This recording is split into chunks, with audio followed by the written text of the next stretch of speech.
you taking time for this very special live exclusive interview.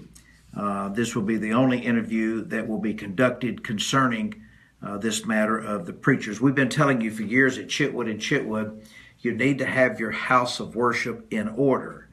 It's not what you know that will hurt you, it's what you don't know. And we know that God cannot bless a mess. And this is a very unfortunate situation here, and I'm very, very happy to have and very pleased that she would grant to us, the Michael Chitwood Group, this exclusive interview. It's an interview where her husband has gone to the federal penitentiary, and he has left with a beautiful wife, and he has also left with 3 small children. This is an exclusive interview with Helen Harrison. And I just want to, first of all, thank you for being so bold and being so brave that you would come and give us this exclusive interview, Helen. Helen, I understand, let's kind of give some background to our family that's watching and to the listening audience here at WEXY 1520. Let's give a little bit of history. And by the way, just for the record, her attorney requested a list of the questions that would be given to her attorney and also to Helen, and she does have that, and I have my list in front of me also. Helen, let's give a little bit of background if we can. First of all, ladies and gentlemen, I'd like to introduce to you Helen Harrison here. She's a fine lady. Her husband was Pastor Winston. He is the one that was convicted of income tax evasion because he didn't report all of his income. And Helen, let's give the audience at large, the Miami audience, the worldwide audience, a little bit of background so that they can see where we stand. I understand originally that you had 2 IRS agents to come into your church and to ask to speak to your husband, and it was concerning monies that had been given to you, actually to your husband, that you and your husband did not report on your income tax return. Do I have that information correct? Yes, Dr. Chitwood, that is correct. What would happen after the services, the trustees would give Winston a sack full of money, and he would take that sack, and he had no idea he was doing anything wrong. So they would give him a sack of money, and after each service, and that's correct. And now, how much do you think was in that sack of money that he got after it was after each service, right? Yes. They gave him a sack of money. The trustees and the board would give him a sack of money. How much do you think was in that sack of that sack each time? Do you know? Do you have any idea? I would say, if I had to guess, I think it was somewhere around 5,000 to 10,000 a service. So each service, after the service, is after the service, right? Exactly. So after the service, the trustees would hand Pastor Winston a sack of money, and in that sack was somewhere between $5,000 and $10,000. So that's kind of how this started. And for those of you that's on the radio and for those of you that's watching, I wanted to just give you some brief that's how it started. By the way, you should know that you do have the right to remain silent. You do not have to talk to an IRS agent without proper representation or without a proper power of attorney. So we need to know. Of course, it would been good if Winston had known that then, and instead of learning it now. You learn about it. Because we had no idea. We actually had no idea. No idea. So let's fast forward just a little bit and talk about this. What did the people of the church think about this? Did the people of the church, are they standing with you? Are they supporting you and the 3 children? Did they support Pastor Winston? Or what actually happened on that? Well, it's really hard to say whether they supported us or not. But the situation is, I think, honestly, I believe everyone in the church, including the board and the members, are very, very scared. The board, the church, the board, and what do you think that they're scared about, though? I mean, if they're not supporting you and helping you, what do you think that they were scared about? Well, you have to understand that there's a lot of money floating around in the church. We have different offerings, love offerings, special days, pastor's aid, and anniversary love offerings. And so there's a lot of money floating through the church. Yeah, a lot of money floating through the church. And Nicki, You know, you and I have spoken about the fact of love offerings and pastors' anniversaries and pastors' aid and things of that nature for quite some time. I mean, we've talked about that. Yes, we have. And it's important that we have everything in order. And apparently, I don't know this for sure because I didn't work for your church at that time, but apparently your church was out of order because they were doing things wrong and you didn't know it, and No, I did not. Pastor Winston didn't know it. So, and of course, you don't have any jeopardy of anything here because the target, I think, was your husband at that time. So you just weren't doing things right, and what it's caused is basically devastation to your family. It's interrupted your life like you never thought at your age that you would Be in a situation like this. Yeah, be in a situation like this. So now the reason why that the question has come up is that a lot of people have called in and asked this question. They seem to think that you and your husband should have known. So the question has basically been is, did you and your husband not know that getting $5,000 to $10,000 every week after every service, did you not think that that was wrong? Did anything not just hit you that it was wrong? No, Dr. Chitwood, not at all. The board said it was okay, that they had been doing it for over 36 years. 36 years. Yes.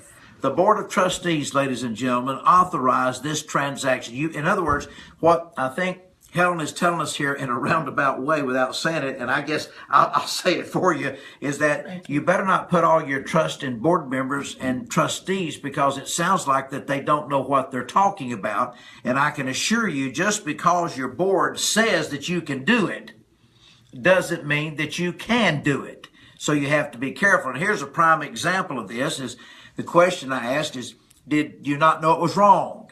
And she said, well, no, not really, because the board said it was okay. Yes, and you've been doing it for how many years? 36. 36 years they've been giving love offerings to Pastor Winston and to the family there, and they haven't declared this on their income tax, and that's what makes it income tax evasion.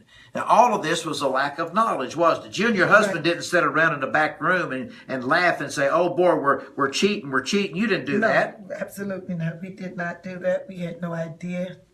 Just total surprise and shock to us when this came forward. When it came out, you just wind up. 36 years, ladies and gentlemen, is a long time for someone to be doing something, especially with all the seminars. And Nicki, you know as well as I do, you've been helping us for years with churches and nonprofit. We have a preacher in jail, ladies and gentlemen, in jail because of board of trustees and board members and people, and they've interrupted this precious life here, her and her children here.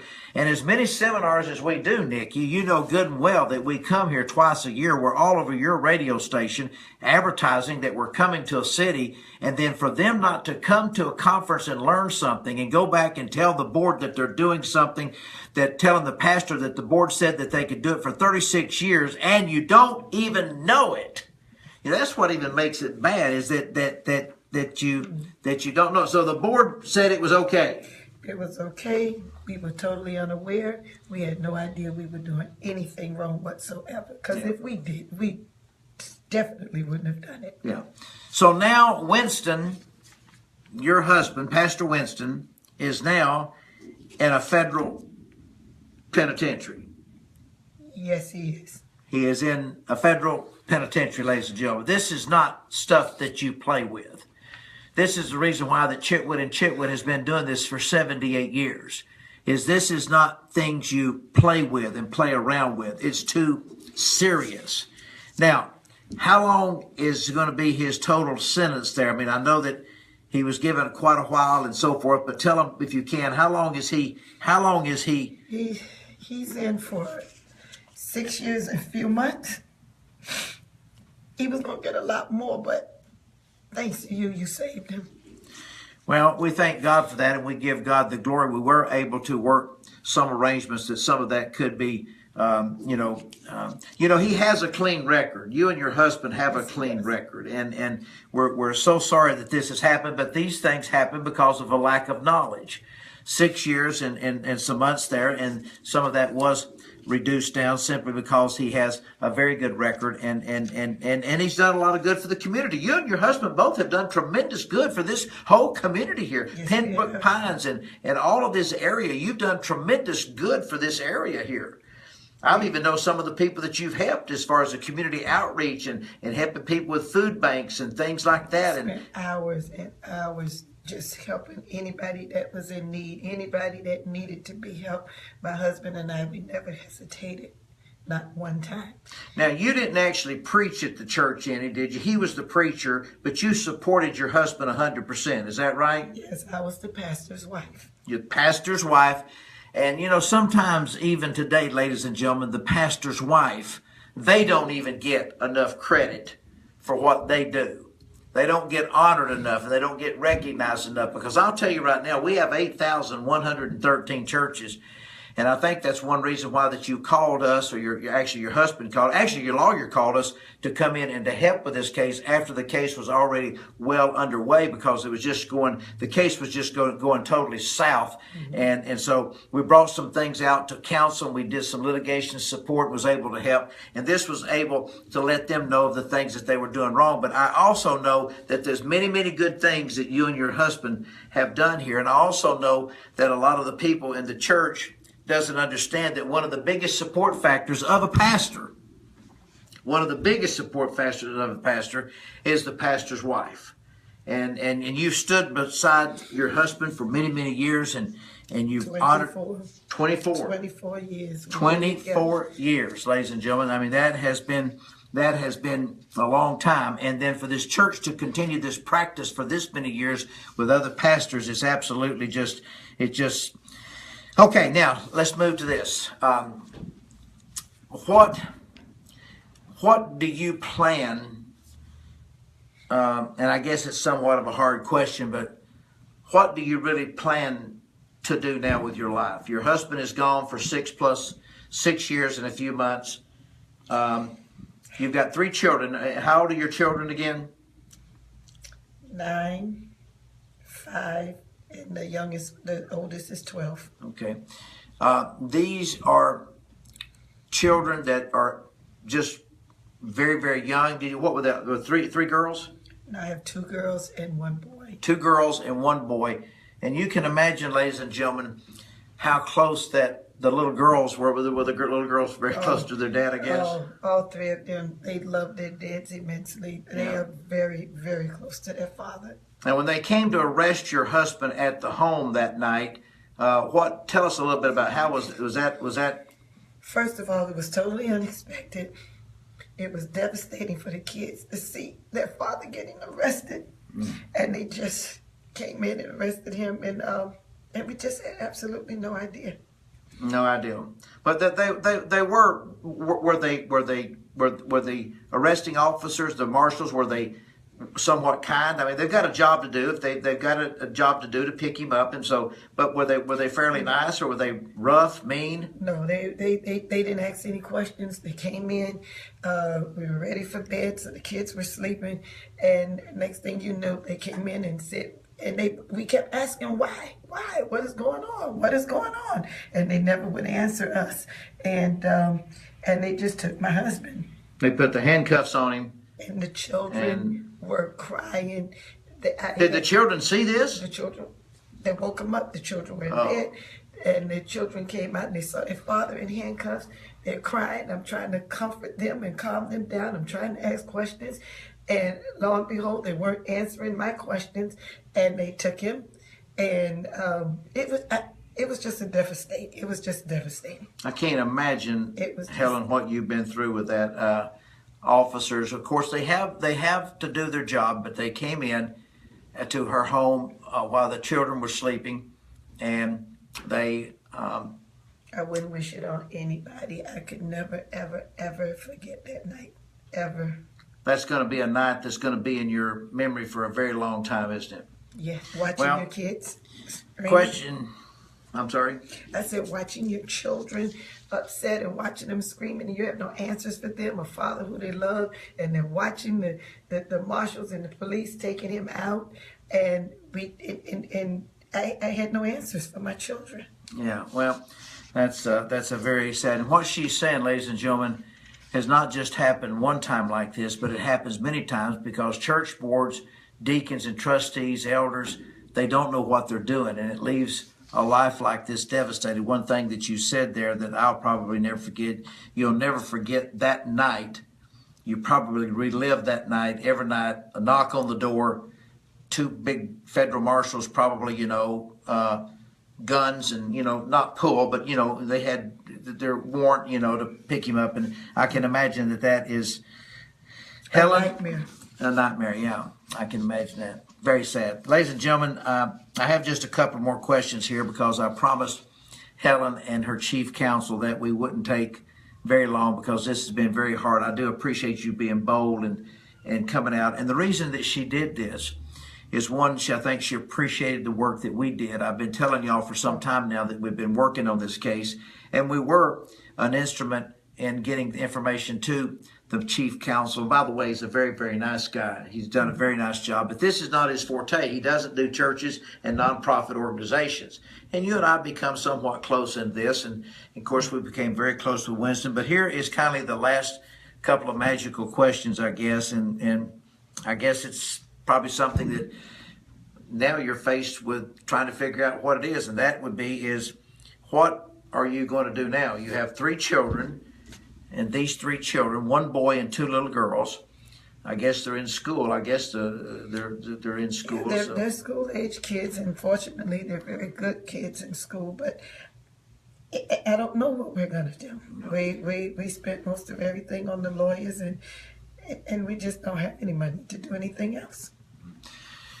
Ladies and gentlemen, we've been speaking with Helen Harrison, and we are hearing a very sad case. It's a case where the church approved things that were illegal, and they did it, and they didn't know they were doing it. But basically what Helen is saying now is that they don't have any money. I guess you could just say that we're just broke. We are just literally broke. I have no idea how I'm going to survive with those children by myself. My husband is in prison. I'm just asking everyone to please keep us in prayer. Yeah. So you don't have any money. You've spent all of your money that you had on lawyers. Everything that she has, everything that they had.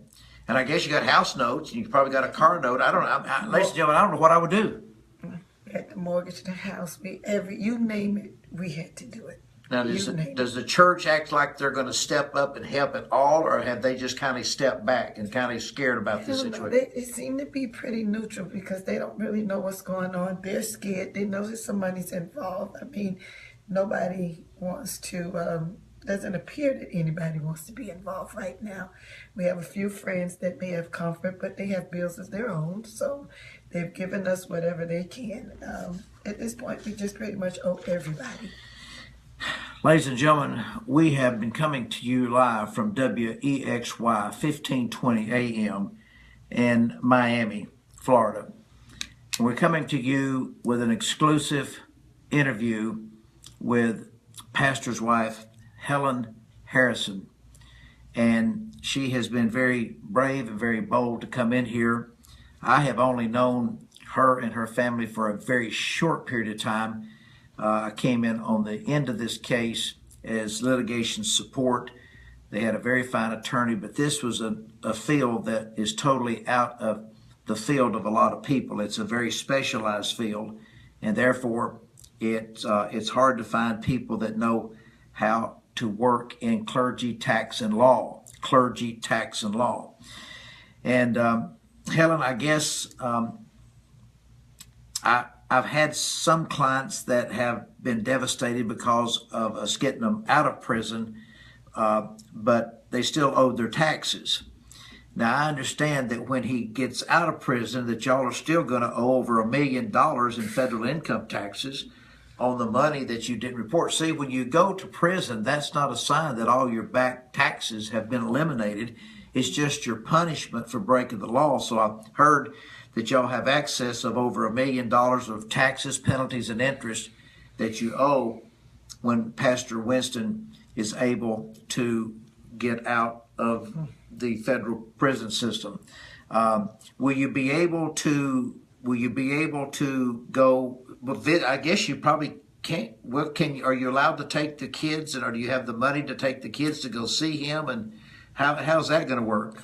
Right now, I'm not sure if I want my kids to see my their father in prison. It's just not a good look.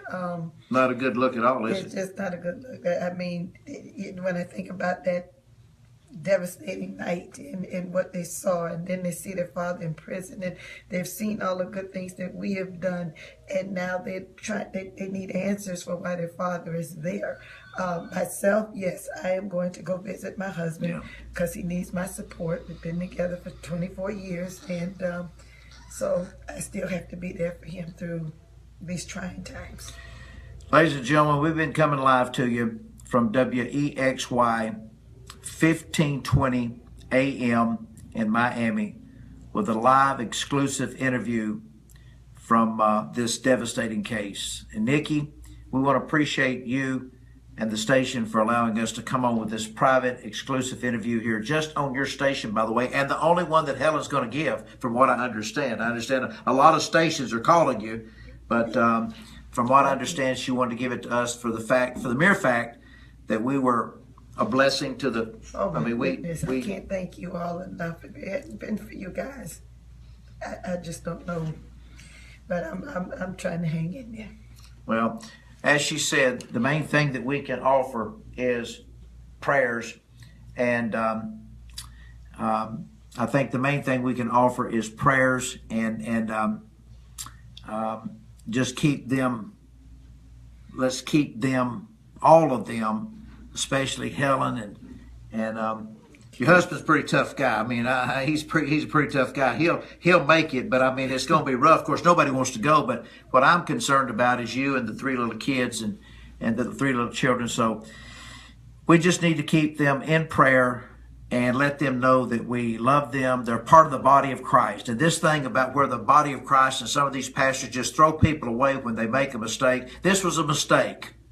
It was a mistake. And it was basically a mistake because the board of directors, and you probably don't need to say anything there because they might still help you. I'll say it. The board of directors and board of trustees failed this pastor, failed this church, and failed this family. And ladies and gentlemen, all I can say to you right now is make sure that you have your house of worship in order.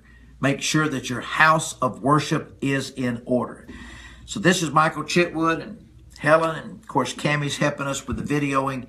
Nicki V, I think Nicki's going to come in on the next round. So Nicki, we appreciate this opportunity. Appreciate Trish allow us to come on for this special time slot to bring to everyone here this special live interview. Well, we thank you too, Dr. Chitwood, and we thank Helen for her candor, and we are grateful for all of what everyone is doing. And I know there was a caller who wanted to be able to, I don't know if they're still on the line or not, wanted to be able to talk, but I know that we are pretty much running out of time, so I don't know if we're going to be able to take that call or not. But we do thank God for Chitwood and Chitwood, and the thing is, this is so very real and very tangible that it should really alert so many people to the fact that we're having this conference, and you don't want to let the information pass you by. And I was on with the live, and we often talk about lack of knowledge. And the lack of knowledge, the thing that even the Bible talks about is people perish, but it goes on to say it's not because the information wasn't out there. It's because people would not take advantage of the information that God had given them. And so we want to say again,